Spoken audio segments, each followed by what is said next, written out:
ప్రార్థన చేసుకుందామండి. ఇంత త్వరగా మంచి కళ్ళు మూసుకొని ప్రార్థన పూర్వకంగా ఉందాం. దేవుని యొక్క సహాయాన్ని మనం కోరుదాం. దేవుడు మనందరినీ బలపరచలాగున.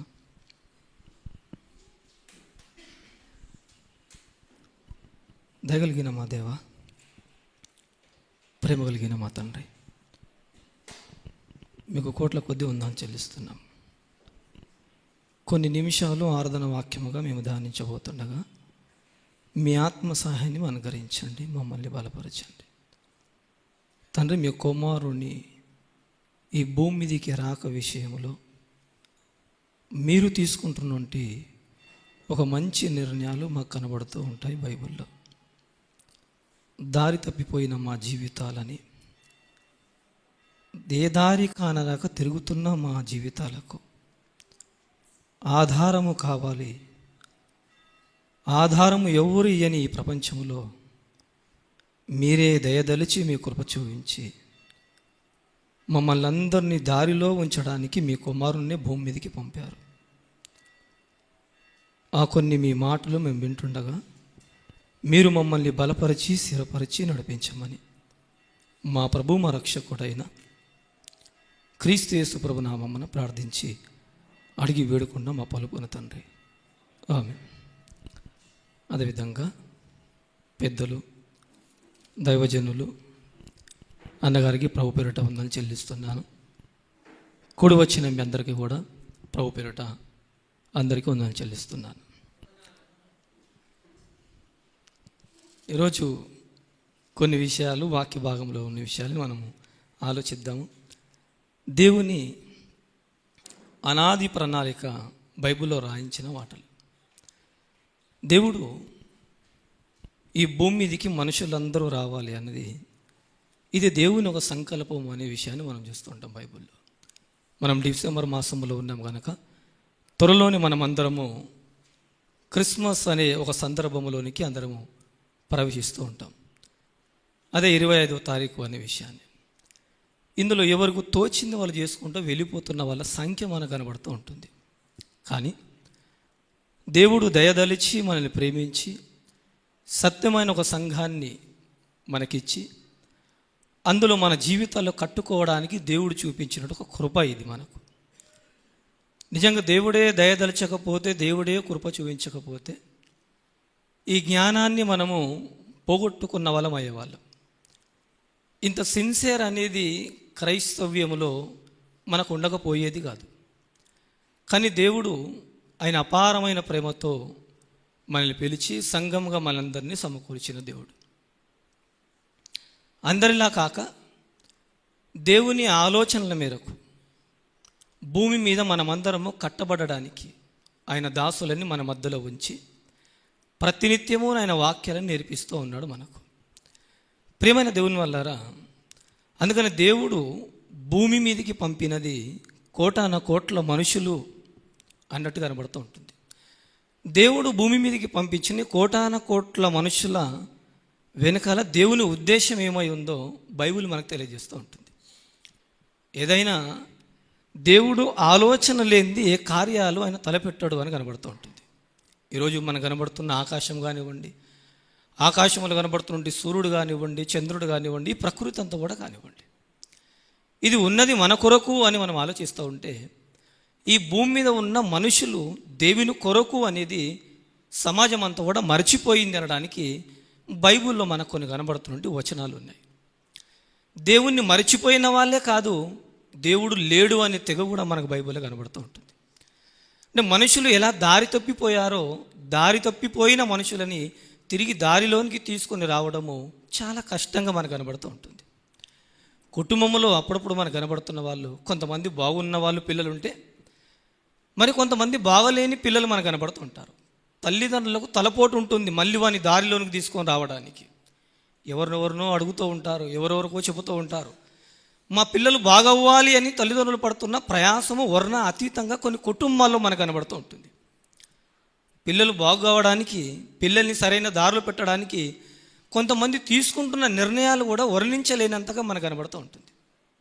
అంటే భూమి మీద మన దారి తప్పిపోయిన మన పిల్లల్ని సరి చేసుకోవడానికే మనమే తలకిందులుగా మారిపోతున్న పరిస్థితులు మనకు కనబడుతుంటే కొన్ని కుటుంబాలలో బాగున్న వాని గురించి మనం అంతగా పట్టించుకోము, కానీ బాగులేకుండా రోడ్ల మీద తిరుగుతున్న వ్యక్తి కోసము మన పిల్లల్ని ఎంతో మనం ఆలోచిస్తూ ఉంటాం. ఇది నిజంగా మనకు అర్థమైతే భూమి మీదకి వచ్చిన కోటాన కోట్ల మంది పిల్లలు ఆయన పిల్లలు అయినప్పుడు, ఆయన పిల్లలే ఆయనకు కాకుండా పోయినప్పుడు దేవుడు పడుతున్న బాధ కూడా దాన్ని వర్ణించలేనంతకు మనకు కనపడుతూ ఉంటుంది. అందుకని మనం ఇంతకీ ఎవరు ప్రజలమో దేవుడు కీర్తన గ్రంథంలో మాట అంటున్నాడు. కీర్తన గ్రంథం చూద్దాం, మనం 1వ అధ్యాయాన్ని చదువుకుందాం. కీర్తన గ్రంథం 1వ అధ్యాయము 3వ వచనంలో రాస్తున్న మాటని చదువుకుందాం. యెహోవాయే దేవుడని తెలుసుకొనుడి, ఆయనే మనల్ని పుట్టించెను, మనము ఆయన వారము, మనము ఆయన ప్రజలము, ఆయన మేపు గొర్రెలము అని చెప్తున్నాడు. అంటే దేవుని గురించి పరిచయం చేస్తూ మనమందరము ఆయన వారము అని చెప్తున్నాడు. అంటే ఎవరి గురించి చెప్తున్నాడు? కేవలము ఇజ్రాయెల్ ప్రజల గురించి మాత్రమే కాదు, లేదా క్రీస్తును ధరించుకున్న ఆ ప్రజల గురించి కాదు, సమస్త దేశములారా అని చెప్పాడు. పై వచనములు చూస్తూ ఉంటే ప్రారంభ 1వ అధ్యాయములో ప్రారంభ వచనంలో చెప్తున్నాడు అనమాట. సమస్త దేశములారా అని చెప్తున్నాడు. అంటే ఒక దేశం గురించి కాదని మాట్లాడుతున్నది, భూమి మీద ఉన్న అన్ని దేశాల ప్రజలని ఉద్దేశించి రాయించిన మాట కనబడుతూ ఉంటుంది. అంటే దేవుడు పంపించడం మాత్రమే కాదు, ఈ భూమి మీదకి ఆయన మేపుతున్నాడా అని అంటే మనల్ని ఆయన మేపుతున్నాడు అని కనబడుతుంది. ఎలా మేపుతున్నాడు? ఆయన ఈ ప్రకృతిలో పండుతున్న ఆహారం వెనకాల ఆయన కష్టం మనకు కనబడుతుంది. ఈ పంటలు పండుతున్న విషయాలలో ఆయన తీసుకుంటున్న జాగ్రత్తలు మనకు కనబడుతూ ఉంటాయి. తింటున్న ఈ ఆహారం ఏదైతే ఉందో రైతు మాత్రమే కాదు, దేవుడిని సహాయము కూడా రైతుకు అందిస్తున్నాడు అని కనబడుతుంది. అంటే ఈ కోట్ల మంది ప్రజలని మేపుతున్నది ఎవరు అని కనబడుతుంది అని అంటే దేవుడు తన ప్రజలని మేపుతున్నాడు అని కనబడుతుంది. అంటే ఇంతమందికి ఆహారాన్ని ఆయన సమృద్ధిగా అనుగరిస్తున్నాడు అని అంటే కోట్ల సంవత్సరాల నుంచి వాళ్ళు వేసుకుంటున్న లెక్కల ప్రకారంగా ఆయన ఆహారాన్ని అందరికీ సమృద్ధికి ఇస్తున్నాడు. అంటే ఇంత ఆహారాన్ని ఆయన మేపుతున్నాడా అని అంటే మేపుతున్నాడు అని కనబడుతుంది. అందరికా కొందరికా చెప్పండి? అందరికీ, సమస్త దేశాలకు ఇంతకీ ఆహారాన్ని పెట్టి ఆయన ఎందుకు మనుషులందరినీ కూడా ఆయన మేపుతున్నాడు అని అంటే మనమందరము ఆయన ప్రజలమై ఉన్నాము అనే సంగతి ఆయన చెప్తున్నాడు. ఆయన చెబుతూ అంటున్నాడు. మరో మాట మనకు యెషయా గ్రంథంలో కనబడుతూ ఉంటుంది. చూద్దాము ఒకసారి యెషయా గ్రంథము ఎందుకు ఆయన ఇంత జాగ్రత్తలు మనుషుల విషయంలో తీసుకుంటున్నాడో యెషయా గ్రంథంలో చెప్తున్నాడో మాట మనం చూద్దాం. యెషయా గ్రంథము 43వ అధ్యాయము చూద్దాం. మంచి మాట ఉంటుంది. యెషయా గ్రంథము 43వ అధ్యాయము ఓసారి మనము 7వ వచనాన్ని చదువుకుందామా? 7వ వచనాన్ని నా మహిమ నిమిత్తము నేను సృజించిన వారిని, నా నామము పెట్టబడిన వారందరూ తెప్పించుము, నేనే వారిని కలగజేసి తిని వారిని పుట్టించిన వాడను నేనే అని చెప్తున్నాడు. నేను కలగజేసుకున్నాను. దేవుణ్ణి అడిగితే తండ్రి నువ్వు మమ్మల్ని ఎందుకు కలగజేసావు అని దేవుడు అంటున్నాడు. నా మహిమ నిమిత్తము నేను సృజించిన వారిని అని చెప్తున్నాడు. అంటే మనుషులందరినీ భూమి మీదకి దేవుడు పంపించినది, చక్కటి ఆహారాన్ని ఇచ్చి ఆయుష్ ఆరోగ్యాలను ఇచ్చి పెంచుతున్నది దేని కొరకు దేవుడు చెప్తున్నాడు అంటే నా మహిమ నిమిత్తము నేను మిమ్మల్ని లోకానికి పంపాను, పంపిన నేను మిమ్మల్ని లోకానికి చక్కటి ఆహార పదార్థాలతో మిమ్మల్ని నేనేం చేస్తున్నాను? భుజింపజేస్తున్నాను, నేను మిమ్మల్ని పోషిస్తున్నాను అని చెప్తున్నాడు దేవుడు. అంటే దేవుని మహిమ కొరకేనా అని అంటే దేవుని మహిమ కొరకే. మీరు ఎవరో అనుకుంటారు అని అంటున్నాడు దేవుడు. నేనే వారిని కలగజేసి తిని, నేనే వారిని పుట్టించి తిని అని చెప్తున్నాడు. అంటే మనుషులందరినీ పంపించిన దేవుడు మంచి ఆహార పదార్థాలను ఇస్తూ ఆయన కొరకు బ్రతకాలి అని ఆయన కలలు కానీ ఆయన ఎదురు చూస్తున్న దేవునిగా మనకు కనబడుతున్నాడు.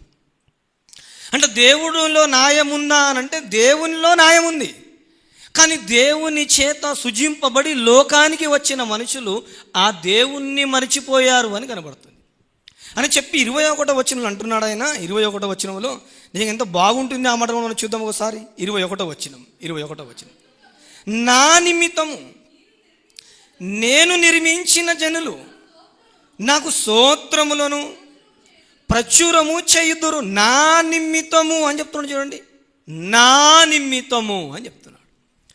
నా కోసమే నేను సృజించుకున్న జనులని ఎందుకు సృజించావు తండ్రి అని తండ్రిని అడిగితే ఆయన అంటున్నాడు, నాకు స్తోత్రాలు చేస్తారు అని, నా గురించి స్తుతులు ప్రచురము చేస్తారు అని నేను చేసుకున్న నా జనులు అనే మాట చెప్తున్నాడు. నిజంగా దేవునికి ఎంత అపురూపమైన ప్రేమ కనబడుతుంది అని మనం ఆలోచిస్తూ ఉంటే వర్ణించలేనంతగా కోటాన కోట్ల మనుషుల విషయంలో దేవుని కలుగుతున్న ఒక విషయాన్ని మనకు తెలియజేస్తున్నాడు ఆయన. అంటే దేవుని కోసం వచ్చిన మనుషులు అందరూ ఆ దేవుణ్ణే మరిచిపోయారా అని మనం ఆలోచిస్తూ ఉంటే నిజంగా దేవుణ్ణి మరిచిపోవడమే కాదు, కొందరు అనుకుంటున్నారు దేవుడే లేడు అనే తెగ కూడా మనకు కనబడుతూ ఉంటుంది బైబిల్. దేవుడు లేడా అంటే దేవుణ్ణి మర్చిపోయారా అని అంటే దేవుణ్ణి మర్చిపోయారు. అంటే దేవుడు లేడనుకుంటున్న వాళ్ళు ఉన్నారు, అంటే దేవుడు లేడనుకుంటున్న వాళ్ళు కూడా ఉన్నారు. అంటే వాళ్ళకున్న బలాన్ని బట్టి, వారికి ఉన్న సామర్థ్యాన్ని బట్టి, వారికి ఉన్న జ్ఞానాన్ని బట్టి దేవుడు ఎక్కడున్నాడు, దేవుడే లేడు, దేవుని అంతటి వానిగా నేనున్నాను అనుకుంటున్నాడు మనుషులు. అలా అనుకుంటున్న వాళ్ళ సంఖ్య ఉందా లేదా అని అంటే బోలెడు కనబడుతూ ఉంటుంది మనకు ప్రపంచంలో. మన భారతదేశంలోనే కాదు, ఏకంగా ప్రపంచ దేశాలన్నిటిని కూడా మనం పరిగణలోకి తీసుకుంటే దేవుడు కలిగించిన నరులందరూ అలా మనకు కనబడుతున్న వాళ్ళు ఉన్నారు. మరికొందరు మరిచిపోయిన వాళ్ళు కూడా ఉన్నారు.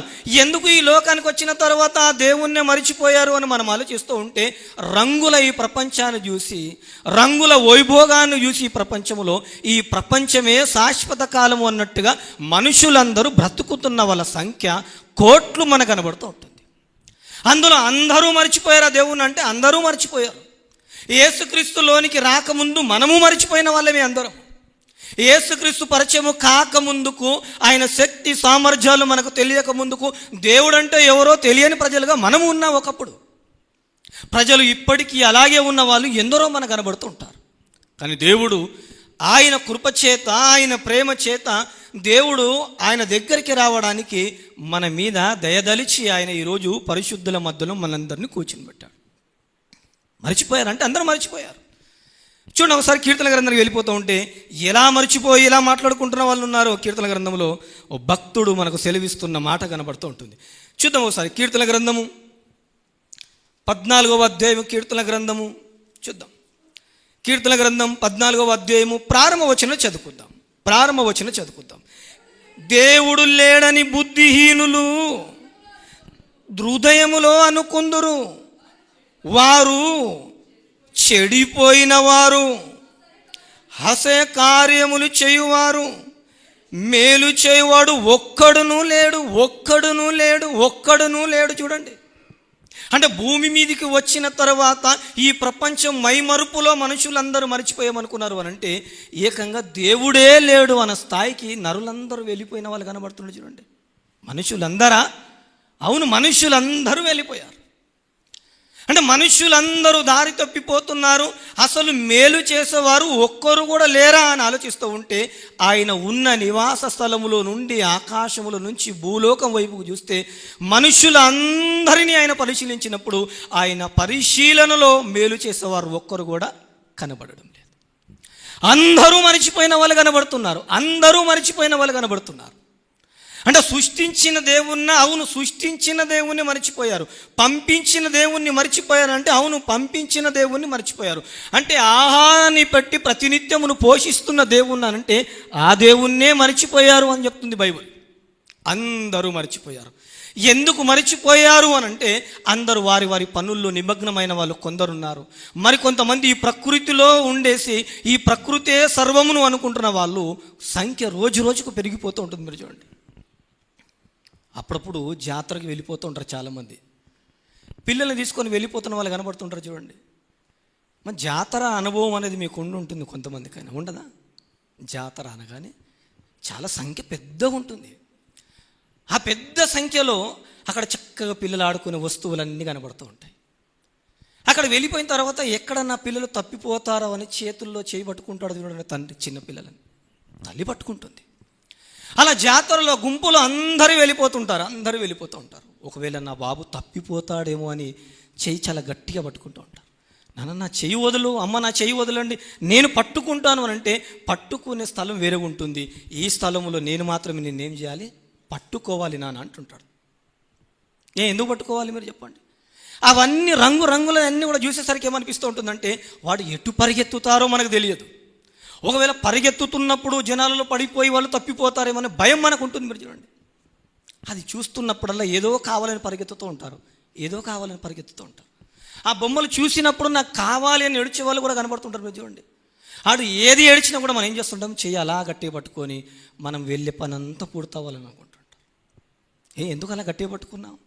అవి చూసి ఆకర్షణ వైపుకు వెళ్ళిపోయి నా నుంచి తప్పిపోతాడేమో అని తల్లిదండ్రులకు ఉంటున్న ఒక భయం కనబడుతుంటుంది. మీరు చూడండి, జాతరలో పిల్లలు మిస్ అవుతారు అని కొన్ని జాగ్రత్తలు తీసుకుంటారు.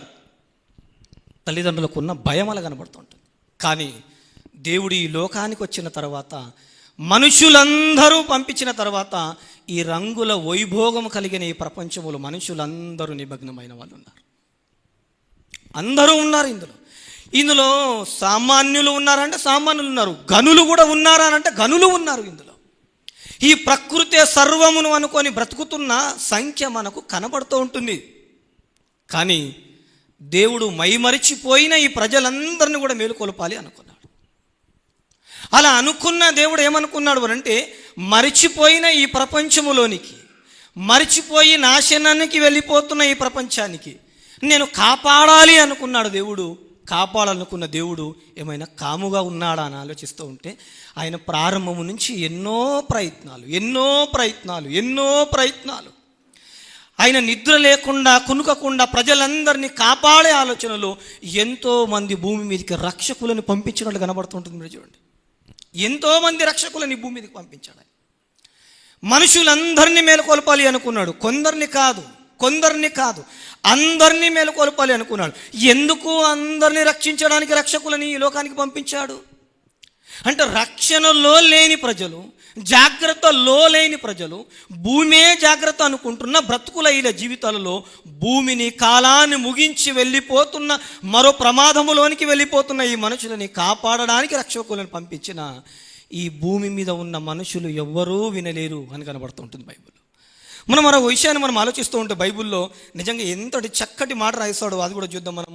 అదే కీర్తన గ్రంథం 14వ అధ్యాయము, కీర్తన గ్రంథం 14వ అధ్యాయము 3వ వచనం చదువుకుందాం. 3వ వచనం, వారందరూ దారి తొలగి బొత్తిగా చెడి ఉన్నారు. అందరూ దారి తప్పారంటుంది బైబుల్. అందరూ దారి తప్పారు. కొందరైనా దారిలో ఉన్నారేమో అని దేవుడు చూసినప్పుడు ఎవరు దారిలో లేరు, అందరూ దారి తప్పిపోతున్నారు, అందరూ దారి తప్పిపోతూ ఉంటున్నారు. ఇంతమంది దారి తప్పిపోవడానికి ప్రపంచంలో కంటికి కనబడిన ఓ మహాశక్తి ప్రపంచం మీదనే కనుదృష్టి ఉంచేలాగున మనుషులందరినీ ఒక వైపుకు మళ్లించింది. మీరు చూడండి, మీరు దారిలో ఉంటే మీకు దారిలో ఉంటే సేఫ్గా ఉంటారు. మీరు ప్రమాదములోనికి వెళ్ళిపోవాలంటే కనుదృష్టిని అందరితో కూడా మార్చేసి ఏం చేసిందనంటే మనుషులందరినీ మాయలో పడేసింది. అందులో అందరూ ఉన్నారా అంటుంది బైబుల్. అంటే అందరూ ఉన్నారు అని చెప్తున్నాడు. అందరూ ఉండి ఏమి కట్టుకుంటున్నారు అని చెప్తుంది బైబుల్. అని అంటే అందరూ పాపము చేస్తున్న వాళ్ళుగా మిగిలిపోయారు. ఎలా ఉన్నారు అందరూ? చూద్దాం, 4వ వచనం చదువుకుందాం. 4వ వచనాన్ని, యెహోవాకు ప్రార్థన చేయక ఆహారము మింగినట్లు నా ప్రజలను మింగుచు పాపము చేయువారు అందరినీ తెలివి లేదు. అంటే మనుషుల అందరూ కూడా ఏం చేస్తున్నట్టు కనబడుతుందని అంటే కనుదృష్టి మళ్లించేసి పాపములో పడవేశాడు. ఇక మనుషులందరినీ దేవుడు ఏమని పిలుస్తున్నాడంటే వారికి తెలివి లేదు అని చెప్తున్నారు. ఎవరికి తెలియలేదు? దారి తప్పి తొలగిపోయి చెడిపోయి పాపములో ఉన్న మనుషులందరికీ దేవుడు అంటున్నాడు తెలివి లేని వారుగా వీళ్ళందరూ ఉన్నారు. ఈ పాపము చేసిన వారిని ఎవరైనా రక్షించే వాళ్ళు ఉన్నారా అని మనం ఆలోచిస్తూ ఉంటే ప్రపంచంలో అన్నిటి నుండి రక్షించే రక్షకులు మనకు కనబడుతుంటారు. అంటే ఏ వయసులో ఉన్న వారికి అంటే 100 సంవత్సరాలు 150 సంవత్సరాలు బ్రతికిన జీవిత కాలానికి బ్రతుకు గురించి రక్షించే రక్షకులు భూమి మీద మనకు కనబడుతూ ఉంటారు. ప్రభుత్వాలు నియమించిన రక్షకులు వాళ్ళందరూ కూడా. కానీ దేని నుండి కాపాడుతున్నారు వీళ్ళందరూ కూడా అంటే శరీరాన్ని కాపాడేవాళ్ళు, శరీరంలో బ్రతికి ఉన్న వారిని కాపాడేవాళ్ళు. అందుకని బార్డర్ల మీద మీరు చూడండి, వాళ్ళంతా కూడా పడుతున్న శ్రమ వర్ణించలేనంత కనబడుతూ ఉంటుంది మనకు. ఎండకు నిలబడాలి బార్డర్ మీద వాళ్ళు, చలికి నిలబడాలి బార్డర్ మీద, మన దేశం సురక్షితంగా ఉండాలి అనుకుంటే ఆ తర్వాత వాళ్ళకు తినడానికి ఆహారము సమయానికి లేకపోయినా వాళ్ళు ఎక్కడ నుంచి దేశంలో శత్రువు దూరుతాడో అని ఎల్లవేళలా కను రెప్ప కొట్టకుండా బార్డర్ల మీద సైనికులు అందరూ అలా కాపుగాచుకుంటూ ఉంటారు. మీరు చూడండి, అంటే దేశానికి సంబంధించిన భద్రత దళాలు అని మనకు కనబడుతూ ఉంటాయి. ఈరోజు నీరు, నేను, అందరూ మనుషులందరూ భారతదేశంలో ఈరోజు సురక్షితమైన ఒక వాతావరణంలో ఈరోజు ప్రశాంతంగా మనం కూర్చున్నామనంటే దాని వెనకాల కొంతమంది రక్షకులు మనకు కనబడుతున్నారు. వీళ్ళు ప్రభుత్వాలు నియమించిన ఒక రక్షక భటులు అని పిలుస్తుంటారు. మీరు చూడండి, ప్రభుత్వాలు నియమించిన ఒక రక్షణ భటులు వీళ్ళందరూ కూడా. వీళ్ళు ఎలాంటి వాళ్ళు అనంటే కన్న బిడ్డలను వదిలేసి, కట్టుకున్న భార్యలను వదిలేసి, బంధువులను వదిలేసి, స్నేహితులను వదిలేసి అలా ఉండిపోతూ ఉంటారు వాళ్ళ సమయం అంతా కూడా, వాళ్ళ కాలం అంతా కూడా. అంటే దేశాన్ని కాపాడడానికి ఇన్ని త్యాగాలు వారిలో కనబడుతున్నాయి. మీరు చూడండి, వాళ్ళు కాపాడుతున్నది భూమి మీద ఉన్న శరీరములో మన భారతదేశాన్ని మనం అనుకుంటే, భారతదేశంలో ఉన్న సైనికులు మనం అనుకుంటే, అలా ప్రపంచ దేశాల్లో ప్రతి దేశానికి సైనికులు మనకు కనబడుతూ ఉంటారు. కానీ వీళ్ళందరూ కాపాడేది 60-70 సంవత్సరాల 100 సంవత్సరాల జీవితంలో ఉన్న ప్రతి మనిషిని కాపాడే ఒక రక్షకులు మనకు కనబడుతున్నప్పుడు, కానీ ఆత్మలుగా కంటికి కనబడకుండా ఓ భయంకరమైన ప్రదేశానికి మనుషులందరూ జారుకుంటూ వెళ్ళిపోతున్నారు కనుక వారిని కాపాడడానికి మనుషుల వలన జరిగే పని కాదు అని దేవుడు గుర్తెరిగి ఏకంగా లోకాల నుంచి ప్రయాణం చేసుకుంటూ ఒక లోకరక్షకుడు ఈ లోకములో జన్మించాడు అని కనబడుతుంది. అంటే మనుషులందరూ అటువంటి ప్రమాదంలో ఉన్నారనడానికి యోబు గ్రంథంలో ఒక మాట మనకు కనబడుతూ ఉంటుంది. మనకున్న సమయంలో కొంచెం త్వరగా మనం మాట్లాడుకుందాం. యోబు గ్రంథం 24వ అధ్యాయము చూద్దాం. యోబు గ్రంథం 24వ అధ్యాయము అదేవిధంగా 19వ వచనం చదువుకుందాం. 19వ వచనం, యోబు గ్రంథం 24వ అధ్యాయము 19వ వచనం రాస్తున్న వాడిని చదువుకుందాం. ఉష్ణము చేతను మంచి నీళ్లు ఎగసిపోవునట్టు పాతాళము పాపము చేసిన వారందరిని పట్టుకును అని కనపడుతుంది. చూడండి, పాపము చేసిన వారందరిని పట్టుకుంటుంది. అక్కడ బంధువర్గాలు ఏముండవా అంటే ఉండవు. ఒకవేళ రికమెండేషన్లు ఏమైనా ఉంటాయా అంటే ఉండవు. అక్కడ రికమెండేషన్లు ఉండవు. అక్కడ ఏకంగా భూమి మీద కన్ను మూయగానే వెనువెంటనే పాతాళానికి వెళ్ళిపోతున్న వారందరినీ, పాపము చేసిన వారిని పాతాళము పట్టుకుంటుంది. అంటే భూమి మీద రక్షణ వలయం అనేది కనబడుతుంది. ఎంతవరకు కనబడుతూ ఉంటుంది అనుకున్నారు? మనిషిని కనుదృష్టి ఎంతవరకు ఉందో అంతవరకు మనుషుడు కాపాడగలడు. కానీ జరగబోయే ఒక భయంకరమైన ప్రమాదం ఉంది, పాపం చేసిన అందరినీ పట్టుకుంటుంది కనుక ఆ ప్రమాదము ఎవరి కంటికి కనబడదు. అది ఒకవేళ శాస్త్రవేత్తల కంటికి కనబడుతుందేమో ఆ ప్రమాదం అనుకుంటే వారి కంటికి కనబడదు. అది అంటే భూమి మీద ఉన్న మట్టి శరీరంలో ఉన్న ఈ నేత్రాలకు కనబడని ఒక ప్రమాదం ఉంది. ఆ ప్రమాదం నుంచి రక్షించడానికి ఒక రక్షకుడు భూమి మీదకి రావాలి. ఆయననే భూమి మీదకి వచ్చిన తర్వాత ప్రతి మనిషిని పాపముల నుండి కడిగి పరిశుద్ధంగా మార్చి ప్రతి మనిషిని బాప్తిసము ద్వారా పరిశుద్ధ సంఘములో చేర్చి ఆ పాతాళము పాపము చేస్తున్న వారిని పట్టుకున్న సంఖ్యలో ఉండకుండా ఆ లోకరక్షకుడే ఈ లోకానికి దిగి వచ్చినట్టు మనకు కనబడుతుంటాం. ఈయన రక్షకులకే రక్షకుడు. వీణ అందరి రక్షకుల లాంటి రక్షకుడు కాదు. వీణ ఏకంగా రక్షకులకే రక్షకుడు ఈ లోకానికి రావాలనంటే ఆలోచిస్తూ ఉంటే ఆయా రక్షకుడే లోకాలని రక్షించడానికి వచ్చిన రక్షకుడు. ఓ ప్రాంతం వారికి కాదు, ఓ దేశం వారికి కాదు రక్షించడానికి వచ్చినది. ఏకంగా దేవుడు తన ప్రజలను అందరినీ మిస్ అయిపోయాడు అనే సంగతి, లేదా దేవుని మిస్ అయిపోయిన ప్రజలందరినీ కాపాడడానికి ఆయననే ఈ లోకానికి వచ్చి మనుషులందరినీ ఒక దారిలో నడిపించడానికి ఒక లోకరక్షకుడు ఈ లోకానికి రావడానికి ఆయననే 2000 సంవత్సరాల కింద ఈ భూమి మీదకి జన్మించాడు. ఆ జన్మను పురస్కరించుకొని చేసుకుంటున్నది చెప్పండి డిసెంబర్. యేసు పుట్టెను చెప్పండి, ఆనందము కలిగాను అంటుంటారు.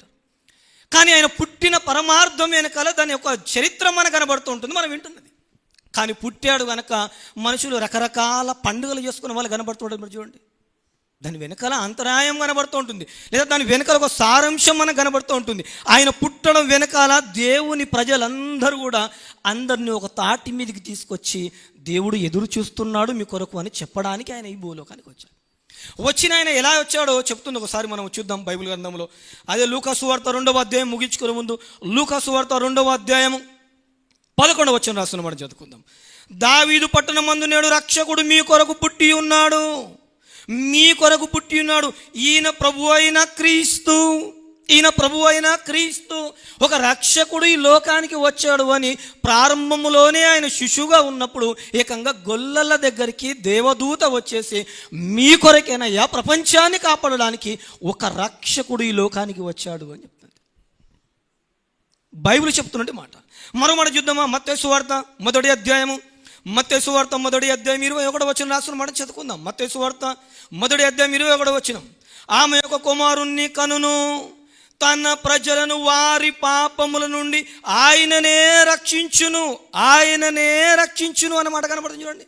అంటే మనం చూస్తున్న యెషయా గ్రంథంలో ఆయన ప్రజలు అనే మాట దేవుడు అంటున్నప్పుడు ఆ దేవుడు అంటున్నాడు, ఆయన ప్రజలని ఎవరూ కాపాడలేరు, ఆయననే దిగి రావలసి వచ్చింది ఈ లోకానికి. ఆయన ప్రజలందరినీ ఏం చేస్తారంటే వారి పాపముల నుండి, అంటే మనల్ని మన పాపముల నుండి విడిపించడానికి ఒక లోకరక్షకుడు ఈ లోకానికి వచ్చాడు అని అంటే మనిషి ఎంత ముదిరిపోయాడు, దేంటిలో? పాపములో ముదిరిపోయాడు మనిషి. తనకున్న నైపుణ్యములు కాదు ముదిరిపోయింది మనిషి బాగా ముదిరిపోయింది. దేనిలోనంటే పాపములో బాగా ముదిరిపోయి పాపములో బాగా పండిపోయాడు గనక ఈ పాపముల నుండి మనుషులను రక్షించుకోలేరు గనక ఏకంగా నా కుమారుడే భూలోకానికి వెళ్ళి ఆయన రక్తాన్ని చిందించాలి అని ఆయన 2000 సంవత్సరాల కింద ప్రణాళిక రాసుకొని ఈ లోకానికి యేసుక్రీస్తు ప్రభు వారిని పంపాడు. ఆయన వచ్చిన ఆయన మనం ఊరుకున్నాడని మనం ఆలోచిస్తూ ఉంటే మనందరినీ సరిచేయడానికి 33.5 సంవత్సరాల జీవితకాలంలో భూమి మీద బ్రతికి మనుషుల అందరినీ కూడా ఆయన ఏం చేశాడు? చదివేశాడు మనసు అంతా కూడా. ఈ మనుషులందరూ పాపములోనే ఉన్నాడు.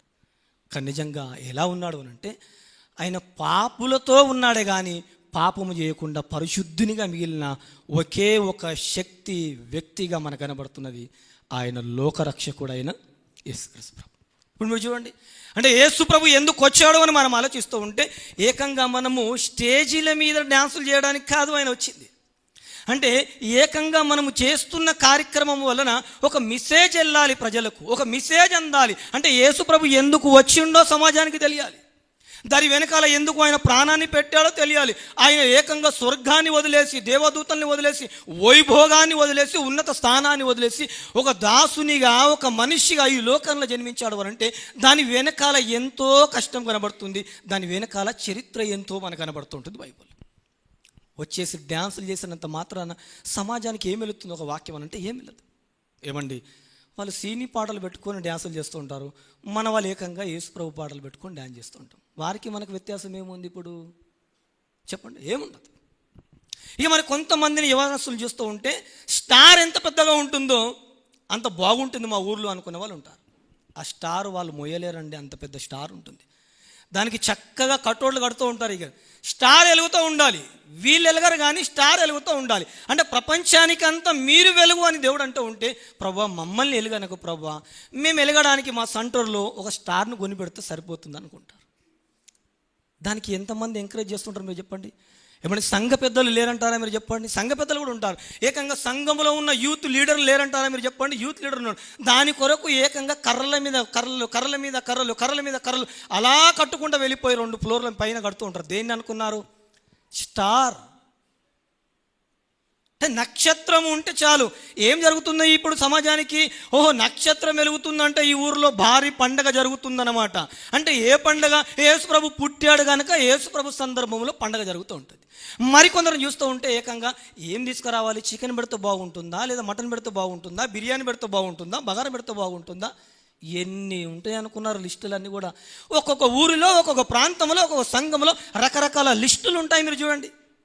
కానీ నిజమైన లిస్టు బైబుల్లో ఉన్న సారాంశాన్ని పక్కకు పెట్టేసి సొంతంగా లిస్టులు తయారవుతూ ఉంటాయి. మీరు చూడండి, ఆ లిస్టులో అదంతా కూడా వాళ్ళే ప్లాన్లు చేసుకుంటూ ఉంటారు. నిజంగా ఇవన్నీ కూడా మనం ఆలోచిస్తూ ఉంటే ఇదంతా కూడా మనం చేసుకొని మనము ఆనందపడుతున్నామే కానీ పరలోకపు తండ్రిని ఆనంద పెట్టాలి అని అంటే ఇదిగో మనం విన్న ఈ మాటలన్నీ కూడా ఆయన ఎందుకు ఈ లోకానికి దిగి వచ్చాడో తెలియజేస్తే నిజంగా అందరూ కూడా మారు మనసు పొందే అవకాశం అనేది ఉంటుంది. కనుక సమయం ఇప్పటికీ లేట్ అయిపోయింది. దయచేసి మనం అందరం కళ్ళు మూసుకొని ప్రార్థనలో ఉందాం. ప్రార్థన పూర్వకంగా ఉండి ప్రార్థన చేసుకుందాం. దయగలిగిన మా దేవా, ప్రేమ కలిగిన మా తండ్రి, కొన్ని మాటలు మేము మాట్లాడుకున్నాము తండ్రి. చెప్పిన నేను, విన్న మీ పిల్లలు ఒక మంచి వాతావరణంలో మేము ఉన్నాము.